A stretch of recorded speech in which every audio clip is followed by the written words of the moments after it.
Charger बंद कर दिया सर, कहाँ से चार्जर आएगा? इसमें पूरा लाइन काट दिया होगा थोड़ी।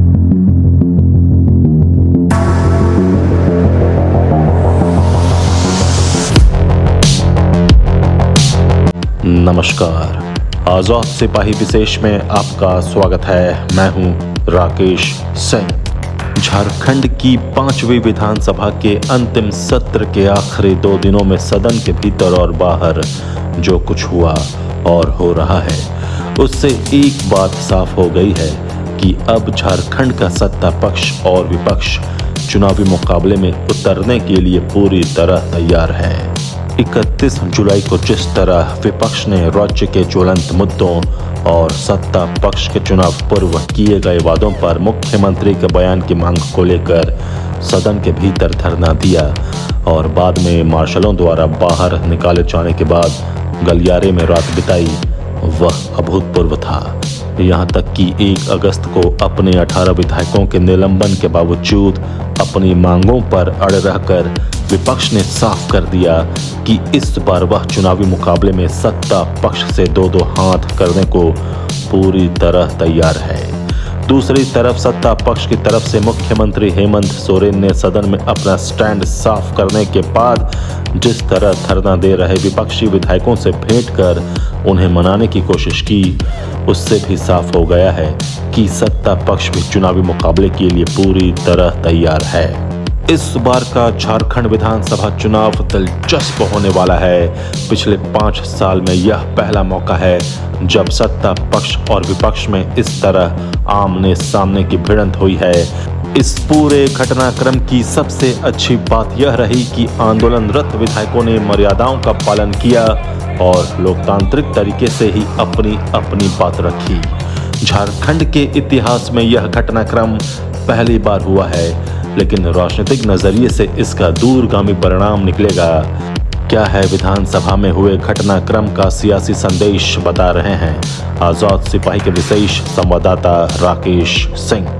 झारखंड की 5वीं विधानसभा के अंतिम सत्र के दौरान पिछले 2 दिन में जो कुछ हुआ और हो रहा है, वह लोकतांत्रिक और संवैधानिक दृष्टिकोण से कई मायनों में रेखांकित करने वाला है। सत्र के दौरान हुए घटनाक्रम से एक बात साफ हो गई है कि झारखंड का सत्ता पक्ष और विपक्ष विधानसभा चुनाव के लिए पूरी तरह तैयार है। विधानसभा का सत्र समाप्त होने के बाद दोनों ही पक्ष अब चुनावी मैदान में 2-2 हाथ करने के लिए तैयार हैं। एनडीए विधायकों ने विधानसभा में लगभग 18 घंटे अनवरत धरना देकर और इस तरह अपने मुद्दों को उछालकर यह संदेश दे दिया है कि विधानसभा चुनाव में वह कितना आक्रामक तरीके से सत्ता पक्ष पर वार करने वाला है। विधानसभा में हुए इस घटनाक्रम ने कई सियासी संदेश दिए हैं और साथ ही आसन्न विधानसभा चुनाव के दौरान होने वाले मुकाबले की एक तस्वीर भी पेश की है। इसलिए यह जानना दिलचस्प है कि इस घटनाक्रम के संदेश क्या है। पहला संदेश, पहली बार दोनों पक्ष आमने सामने। विधानसभा के घटनाक्रम का पहला संदेश तो यही निकलता है कि 5 साल में पहली बार सत्ता पक्ष और विपक्ष का इस तरह आमना सामना हुआ। 5 साल में यह पहला मौका है जब सत्ता पक्ष को विपक्ष की मजबूती का पता चला। यह सच है कि सदन के भीतर से इतने बड़े पैमाने पर विपक्षी विधायकों को देर रात मार्शल आउट करने की घटना झारखंड के इतिहास में पहली बार हुई, लेकिन इससे पता चलता है कि विपक्ष इस बार आर पार की लड़ाई के लिए तैयार है। केवल विपक्ष ही नहीं, सत्ता पक्ष भी जिस तरह अपने स्टैंड पर अड़ा रहा, उससे पता चल गया है कि दोनों ही पक्षों का रुख इस बार के चुनाव में आक्रामक ही रहेगा। दूसरा संदेश, मर्यादाओं का ध्यान दोनों पक्षों को है। इस पूरे घटनाक्रम का दूसरा सबसे महत्वपूर्ण संदेश यह है कि झारखंड की सबसे बड़ी पंचायत के सदस्यों को उन मर्यादाओं का पूरा ध्यान है जिनका पालन कर संसदीय लोकतंत्र को सशक्त बनाने की बात कही गई है।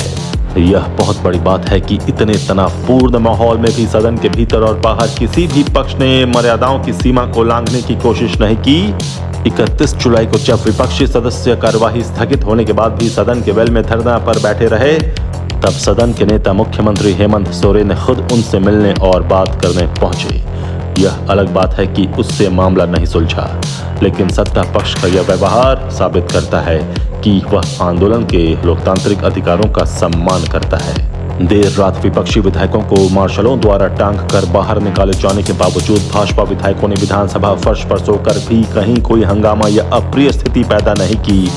इससे साफ है कि विपक्ष की ओर से भी मर्यादाओं का पूरा ध्यान रखा गया। हाँ, इस दौरान विधायकों और खासकर महिला विधायकों को खासी परेशानी हुई, खासकर शौचालय आदि की दिक्कतें पूरी तरह सामने आई। बावजूद इसके उन्होंने अपना आपा नहीं खोया। तीसरा संदेश, चुनाव में आक्रामक रहेंगे दोनों पक्ष। विधानसभा के घटनाक्रम ने एक और बात साफ कर दी है कि इस बार के चुनावी मुकाबले में कोई भी पक्ष इतनी आसानी से पीछे हटने वाला नहीं है। 2019 के विधानसभा चुनाव में जिस तरह तत्कालीन सत्ता पक्ष यानी भाजपा ने अति आत्मविश्वास में आकर अपनी चुनावी रणनीति तैयार की, उसका खामियाजा उसे भुगतना पड़ा। पुराने सहयोगी से नाता तोड़ना और प्रत्याशी चयन में मनमानी की कीमत भाजपा को चुकानी पड़ी। इसका नतीजा यह हुआ कि भाजपा को विपक्ष में बैठना पड़ा। लेकिन अब वह अपनी पुरानी गलती को भूलकर नए उत्साह के साथ चुनावी मुकाबले में उतरने के लिए तैयार है। वह एनडीए में शामिल घटक दल को भी सम्मान दे रही है। एक तरफ जहां विपक्ष सत्ता पक्ष खासकर झामुमो, कांग्रेस और राजद को उनके ही वायदों और घोषणाओं को पूरा करने की मांग से उन्हें घेरने की पुरजोर कोशिश कर रहा है, वहीं सत्ता पक्ष यह बताना चाह रहा है कि वह किसी भी आंदोलन से घबराने वाला नहीं है और दबाव में आकर वह कोई काम नहीं करने वाला। वह व्यवहार को आक्रामक तरीके से जनता के सामने रखने के लिए तैयार है। अब यह जनता को तय करना है कि वह किसकी बातों पर अधिक ध्यान देती है। चौथा संदेश, सत्ता पक्ष के हथियार को भोथरा करने की कोशिश। विधानसभा में विपक्ष ने जो मुद्दे उठाए हैं और जिनके लिए उसके विधायकों ने फर्श पर अंधेरे में रात बिताई, वास्तव में वे सभी एक समय सत्ता पक्ष के मजबूत सियासी हथियार थे। मसलन नियोजन नीति, 1932 के खतियान का मुद्दा, रोजगार, पारा शिक्षकों, सहायक पुलिसकर्मियों की मांगें और ठेका कर्मियों के स्थायीकरण जैसे लगभग 1 दर्जन मुद्दे झामुमो के नेतृत्व में महागठबंधन ने 2019 के चुनाव में पहले जोर शोर से उठाए थे। चुनाव में उठाए गए उन मुद्दों का पूरा असर लोगों के मन मस्तिष्क पर पड़ा और पहली बार महागठबंधन बहुमत से सत्ता पर काबिज हो गया। झामुमो ने उस चुनाव में रिकॉर्ड जीत हासिल की, लेकिन यह भी सच है कि 5 साल में इनमें से कई ज्वलंत मुद्दे हल नहीं हो पाए हैं। इनमें नियोजन नीति और स्थानीय नीति विशेष मायने रखती है। विपक्ष ने आरक्षण के मुद्दे को भी पुरजोर तरीके से उठाया है। वह सत्ता पक्ष से बार बार सवाल कर रहा है कि एक तरफ तो आपने रघुवर सरकार के समय बनाई गई स्थानीय नीति को रद्दी की टोकरी में डाल दिया, लेकिन दूसरी तरफ आज तक सत्ता पक्ष ने स्थानीय नीति नहीं बनाई। बार बार 1932 खतियान लागू करने का संकल्प दोहराया गया, लेकिन वह आज तक लागू नहीं हो पाया। आरक्षण का मुद्दा भी जहां था वहां है। राज्य और केंद्र सरकार के बीच वह हिचकोले खा रहा है।